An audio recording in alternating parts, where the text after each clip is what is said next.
मैं Vivek Bindra, motivation speaker और business coach. आज की बात करेंगे आचार्य चाणक्य पंडित पे। इनको कौटिल्य और विष्णुगुप्त के नाम से जाना जाता था। पिता का नाम चाणक्य, इसीलिए इनका नाम पड़ा चाणक्य। बुद्धि के भगवान। इनकी कूटनीतियों पर चल के कई साम्राज्य स्थापित हुए। आज कई बड़ी मिनिस्ट्रीज है हमारे देश में। Education minister, home minister, finance minister, defence minister, foreign minister, ये सारी सबसे इंपॉर्टेंट मिनिस्ट्री हैं। और ये ऐसे व्यक्ति थे जो सारी मिनिस्ट्रीज अकेले देखने में सबसे ज्यादा सक्षम, और इनसे ऊपर प्राइम मिनिस्टर, ये खुद आगे चल के चंद्रगुप्त मौर्य के प्राइम मिनिस्टर हुए। नालंदा के विश्वविद्यालय में ये एक प्रोफेसर थे, एक शिक्षक थे। शिक्षक होने के साथ साथ इंटरनेशनल डिप्लोमेसी कैसे बिल्ड करनी है, पॉलिटिकल गवर्नेंस कैसे लाना है, प्लानिंग कमीशन को कैसे तैयार करना है, ऑडिटिंग मैकेनिज्म को कैसे तैयार करना है, इन सब में ये इतने एक्सपर्ट व्यक्ति। अगर आप भी बुद्धि अपनी बिल्ड करना चाहते हैं, बुद्धि का विकास चाहते हैं, इस वीडियो को ध्यान से देखिए। ये समुद्र शास्त्र में भी पारंगत थे। क्या होता है समुद्र शास्त्र? एक इंसान से बात करते वक्त उसके चेहरे को देख के बता देंगे कि व्यक्ति सोच क्या रहा है। इतना एक्यूरेट प्रेडिक्शन देंगे उसके बिहेवियर के बारे में, उसके इमोशंस के बारे में, उसके रिएक्शंस के बारे में। ये एक्सपर्टीज इनको आगे चल के कई साम्राज्य को स्थापित करने में इसकी मदद करी। इनके बचपन से शुरुआत करते हैं। एक बार चाणक्य बाहर बगीचे में खेल रहे थे। पीछे से इनके घर में एक एस्ट्रोलॉजर ज्योतिषी आया, जो उनकी मां से जब मिला तो उन्होंने चाणक्य की पत्री देख के बोला कि ये तो आगे चल के इसके जीवन में राजयोग लिखा है, ये आगे चल के देश का बड़ा प्रधानमंत्री भी बन सकता है। मां सोचने लगी अगर ये प्रधानमंत्री बन गया तो ये तो मुझको भूल जाएगा। तो उन्होंने कहा क्या ये बात सच है? बोला इसकी पुष्टि करनी हो तो चाणक्य के दांत को देखना, सामने वाले दांत पे उसके नागराज का एक चिन्ह होगा। और वो पुष्टि करने के लिए जब मां ने बुलाया तो देखा कि चाणक्य के दांत पे वो चिन्ह था। तो मां रोने लगी, बोली तू आगे चल के राजयोग के चलते प्रधानमंत्री बनेगा, मुझको भूल जाएगा। इतना सुनते ही चाणक्य ने पत्थर उठाया और अपना दांत तोड़ दिया और क्या बोला, मां तेरे प्रेम के चलते मैं ऐसे हजारों राजपाट तुरंत खत्म कर दूंगा। इससे पता चलता है चाणक्य को कभी सत्ता का लोभ नहीं था। आगे चल के देशभक्त चाणक्य तक्षशिला के प्रधानाचार्य बने, प्रधानाध्यापक बने। उन्हीं दिनों सिकंदर पूरी दुनिया को जीतते हुए भारत की तरफ बढ़ रहा था। सोने की चिड़िया भारत को लूटने के लिए वो आक्रमण पे आक्रमण कर रहा था, पोरस को हरा चुका था। और चाणक्य के मन में उन दिनों एक ही सपना था, क्यों ना अखंड भारत का निर्माण किया जाए, एक शक्तिशाली राजा को खड़ा किया जाए। ये अलग अलग राजाओं से इन्होंने मिलना शुरू किया। उस समय मगध जो सबसे बड़ा साम्राज्य था नंदा डायनेस्टी का, आज के समय में जो उड़ीसा है, बिहार है, उत्तर प्रदेश जो आज का समय है, वो सारा सब उस समय मगध कहलाया जाता था। और नंदा डायनेस्टी का सबसे बड़ा राजा धनानंद ये उसके पास गए और उसको इन्फ्लुएंस करने का प्रयास किया कि क्यों ना सिकंदर के खिलाफ हम तैयारी करें। और तब इन्होंने कहा, अच्छा उस समय धनानंद बिजी था, किन चीज़ों में बिजी था? वो प्रजा से कर वसूलता था, टैक्स लेता था और उसको अपने जुए सट्टे लॉटरी में, पर स्त्री गमन में, अपने भोग विलास के अंदर खर्च कर देता था। इन्होंने इसको समझाया कि राजा का कर्तव्य है कि समाज से पैसा ले, जो आप टैक्स लेते हैं उसको समाज सेवा में लगा दें। और धनानंद को गुस्सा आया, बोला ए पंडित तुम अपनी पंडिताई करो, मुझको राजपाट ना सिखाओ, सिकंदर यहां तक नहीं पहुंच पाएगा। जब चाणक्य ने इनको दोबारा समझाने का प्रयास किया, इन्होंने धक्का मार के उसको गिरा दिया नीचे। और जब चाणक्य नीचे गिरे तो उनकी शिखा खुल गई और बोले तेरी यही शिखा काट देंगे। उस बात पे चाणक्य को बहुत बुरा लगा। उस दिन उन्होंने एक संकल्प ले लिया कि मैं ये शिखा तब तक नहीं बांधूंगा। This is called converting anger into resolution. उन्होंने अपने क्रोध को संकल्प में परिवर्तित किया। बोला उस दिन तक शिखा नहीं बांधूंगा जब तक तेरे साम्राज्य को उखाड़ के एक अखंड भारत का राजा ना लाकर खड़ा कर दूं। बहरहाल अब चाणक्य को लगने लगा कि अब समय आ गया कि मुझे ही किसी को कल्टीवेट और बिल्ड करना पड़ेगा। चाणक्य की डिटर्मिनेशन आपको इस बात से समझ में आएगी कि उन्होंने एक यंग लड़के के प्रति अपना जीवन समर्पित कर दिया, जिसका नाम था चंदू। इसका नाम आगे चल के पड़ा चंद्रगुप्त। इसको उन्होंने ट्रेनिंग दी, बहुत सारे संस्कार और सारे प्रकार के शास्त्र उसको सिखाए। इमेजिन करिए ये 17-18 साल के लड़के चंद्रगुप्त की मदद से इन्होंने सोचा कि मैं सिकंदर के साम्राज्य को उखाड़ दूंगा। चंद्रगुप्त को खुद को भी विश्वास नहीं था, लेकिन उनको निष्ठा थी, उनकी शरणागति थी चाणक्य पंडित के प्रति। चाणक्य उनको एडवाइस करते चले गए, गाइड करते चले गए। चंद्रगुप्त उनकी सारी बातों को मानते चले गए। ये कहते थे कि शत्रु की दुर्बलता जानने तक उसे अपना मित्र बनाए रखो। चंद्रगुप्त हैरान, बोले सिकंदर को मित्र कैसे बनाएंगे? चाणक्य ने तभी चंद्रगुप्त को समझाया कि तुम इनकी सेना में शामिल हो जाओ। किसी प्रकार से इन्होंने छोटे से बालक को उनकी सेना में घुसाया और उनका एक फेथफुल सिपाही बना दिया, जिससे अंदर की सारी जानकारियां अब चाणक्य के पास आने लगी।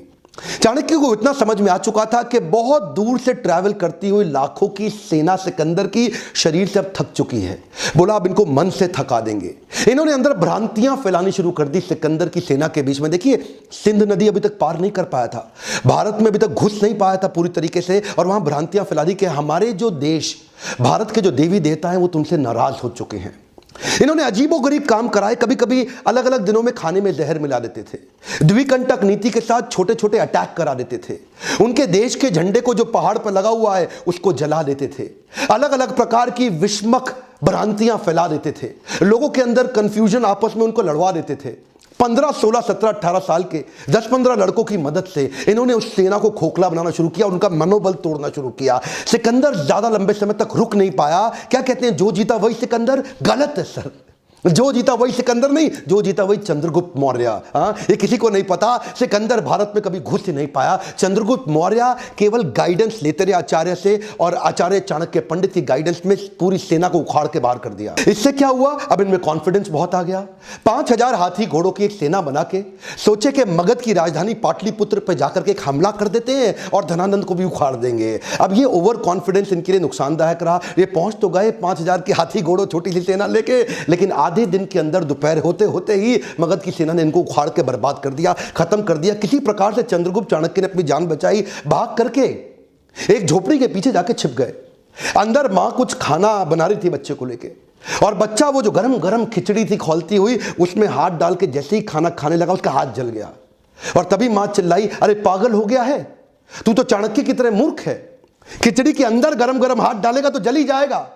परिधि से कोने कोने से खिचड़ी को खाओ, ठंडा करके आराम आराम से, कोने कोने से खाओगे हाथ नहीं जलेगा, बीच में हाथ डालोगे हाथ जल जाएगा। चाणक्य ने जाके बीच में मगध के झगड़ा कर लिया, उसको बाहर बाहर से तैयारी करनी चाहिए थी। यह बात सुनते ही चाणक्य की आंखें खुल गई, उनको अपनी गलती का एहसास हुआ। उन्होंने जाकर के औरत के पांव छुए और बोले, माई तुमने मुझको एक नई बड़ी शिक्षा दी। चाणक्य में सबसे अच्छी बात क्या थी, वो कई बार तकलीफों में आए क्योंकि बड़ी रिसोर्सेस सेना नहीं थी। धनानंद उस समय सबसे बड़ा साम्राज्य था उनका, नंदा डायनेस्टी का, लेकिन इन्होंने जाकर के 7 स्ट्रैटेजीज बनाई। पहली जो उन्होंने मां से वही सीखी कि परिधि पे हमला करो। परिधि मतलब बाहर का सर्कमफ्रेंस, जो बाहरी घेरा होता है। तो धनानंद के बाहरी घेरे में जिन जिन राज्यों पे उसकी कमजोर पकड़ थी, जहां जहां उसकी वहीं से इन्होंने हमले करने शुरू किए, छोटे छोटे हमले करने शुरू किए, जिसके लिए इन्होंने दूसरी स्ट्रैटेजी अपनाई, विष कन्याओं की टीम तैयार करी। ये विष कन्याओं की सेना क्या होती है, बड़ी सुंदर सुंदर खूबसूरत लड़कियों की एक सेना तैयार करी, जिनको थोड़ी थोड़ी मात्रा में विष दे दे के उनको विष कन्या के रूप में तैयार कर दिया। ये पहली बार हुआ, इससे पहले कभी नहीं हुआ। दुनिया भर में बहुत सारे काम चाणक्य ने पहली बार किए, और ये विष कन्याओं की सेना वहां के परिधि के राजाओं को चूम कर अपने चुंबन से उनको विष देके समाप्त कर देती थी। इतना ही नहीं, इसके बाद इन्होंने तीसरी स्ट्रैटेजी क्या अपनाई, जासूसों की सेना बनाई। इतने जासूसों को ट्रेनिंग दी कि जासूसों को कैसे बढ़िया जासूसी करके सारी खबर अंदर की लाके देनी है। अब चाणक्य को समझ में आ गया, स्ट्रैटेजिकली चलेंगे।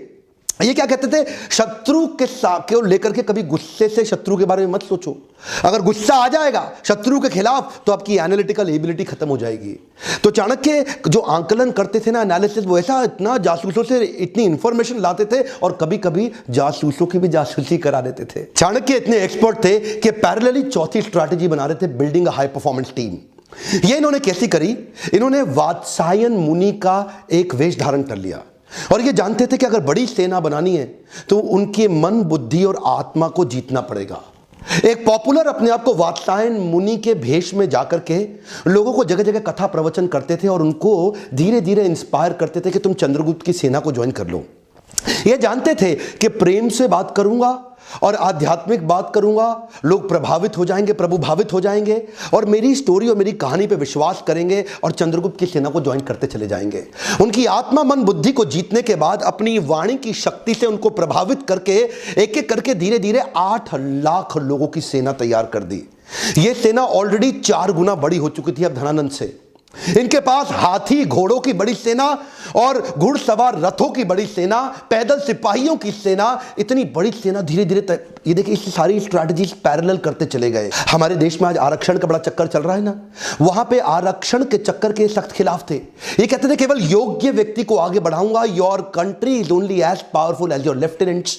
तो अपने लेफ्टिनेंट को चूज करते थे, जो आदमी योग्य है उसी को आगे बढ़ाते थे। उनके ट्रेनिंग कैंप्स पे क्या कहते थे कि राजा को अपने आसपास आसपास के लोग बुद्धिमान और योग्य रखने चाहिए, चापलूस लोग नहीं चाहिए जो केवल आपकी तारीफ करते रहें। चाणक्य श्लोक बोलते थे, दुर्जनेषु च सर्पेषु वरम सर्पो न दुर्जना, सर्पोदंशति कालेना दुर्जनस्तु पदे पदे। चाणक्य कहते थे दुर्जन मतलब दुष्ट व्यक्ति और सर्पेशु मतलब सांप, इन दोनों में से सांप अच्छा है।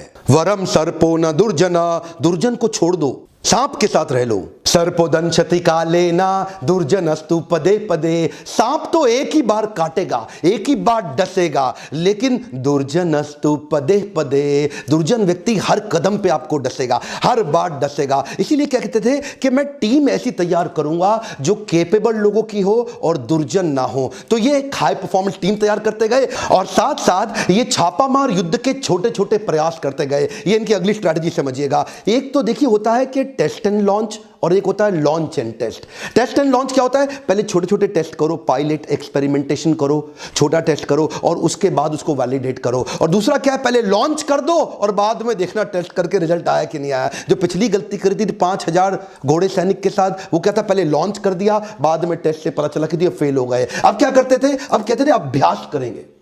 बोले प्लानिंग और प्रैक्टिस में फर्क है। प्लान तो आपका ठीक हो गया, लेकिन छोटी छोटी प्रैक्टिस करेंगे। तो छापामार युद्ध परिधि में लगातार करते रहते थे। उससे इनकी प्रैक्टिस बढ़ती चली गई, इतनी प्रैक्टिस बढ़ गई कि उसके बाद वो टेस्ट एंड लॉन्च इतने सारे टेस्ट कर दिए कि ताकि बड़ा हमला करने पे दिक्कत ना आए। और अगली स्ट्रैटेजी में इंटरनेशनल अलायंसेस बिल्ड करके अपनी ताकत और अपनी सेना को बड़ा करते गए। कश्मीरी राजा प्रवर्तक को उन्होंने अपने साथ में लिया और बाहर से कई यूनानी राजाओं को भी अपने साथ लिया, जो ये पिछली बार पहले जीत चुके थे ना सिकंदर को, तो वहां से कुछ यूनानी राजाओं के साथ भी उन्होंने सपोर्ट लिया। पोरस का भी सपोर्ट अपने साथ में लिया और कई समुद्री लुटेरों को भी अपने साथ में अपनी सेना में बनाया। इतनी बड़ी सेना बना करके ये 7 स्ट्रैटेजीज मिला के इकट्ठे चलते चले गए। एक एक करके अंदर घुस के पूरी धनानंद की नंदा डायनेस्टी को उखाड़ के खत्म कर दिया। धनानंद कभी सपने में नहीं सोच पाया, वो तो शराब के नशे में रहता था, प्रजा के टैक्स को अपने मजे के लिए खर्च कर देता था। लेकिन चाणक्य जानता था अखंड भारत का सपना मुझे ऐसे ही पूरा करना होगा। ये 7 पैरेलल स्ट्रैटेजीज पे आप वीडियो को वापस घुमा घुमा के ध्यानपूर्वक देखिए। ये तो थी चाणक्य की 7 पैरेलल स्ट्रैटेजी धनानंद को जीतने के लिए। इसके बाद अखंड भारत को उन्होंने बढ़ाया कैसे?